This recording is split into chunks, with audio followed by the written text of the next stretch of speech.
អាយុដំឧត្តមសេនីយ៍ត្រីសំសុនមេបញ្ជាការតំបន់ប្រតិបត្តិការសក្រងកំពង់ធំបានសង្កត់ធ្ងន់ទៅលើវិន័យនិងសេចក្តីថ្លៃថ្នូររបស់កងយុទ្ធពលខេមរៈភូមិន្ទដែលចាំបាច់បំផុតត្រូវគោរពនិងប្រកាន់ភ្ជាប់គោរពនៅតាមទូនីតិភារកិច្ចដែលថ្នាក់ដឹកនាំបានប្រកល់ជូននិងត្រូវមានភាពស្មោះត្រង់ជាមួយនឹងរាជរដ្ឋាភិបាលស្របច្បាប់ដែលកើតចេញពីការបោះឆ្នោត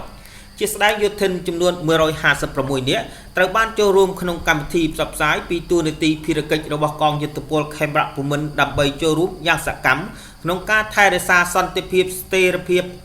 សន្តិសុខសណ្ដាប់ធ្នាប់សង្គមនិងពង្រឹងនូវវិន័យទូនីតិភារកិច្ចរបស់ខ្លួននៅសាលប្រជុំវិរៈស្នាតូចនៃតំបន់ប្រតិបត្តិការសក្រងកំពង់ធំដែលស្ថិតនៅភូមិតាឡៃថ្មីឃុំសាលាវិស័យស្រុកប្រាសាទបាឡាំងខេត្តកំពង់ធំកិច្ចប្រជុំត្រូវបានផ្ដោតលើ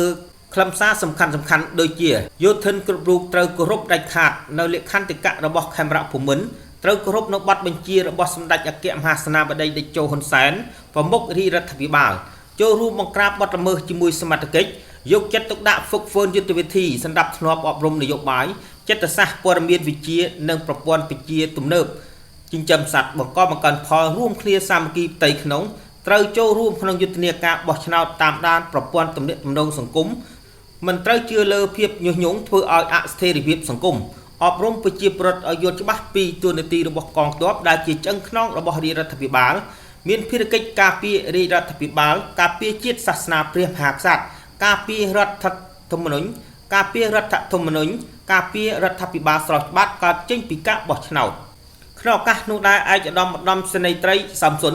មេបញ្ជាការតំបន់ប្រតិបត្តិការសក្រងកំពង់ធំបានផ្ដល់ឱកាសឲ្យយោធិនទាំងអស់មានយោបល់ដើម្បីលើកយកបញ្ហារបស់បងប្អូនដែលមានចម្ងល់និងសំណុំពរយកមកដាក់លើតុដើម្បីពិភាក្សានិងដោះស្រាយជូនក្នុងឱកាសនោះដែរឯកឧត្តមសេនីយ៍ត្រីសំសុនបានរួមគ្នាឧបត្ថម្ភថវិកាចំនួន1,150,000 រៀលជូនដល់លោកវរៈសេនីយ៍តូថនស៊ីសក្តា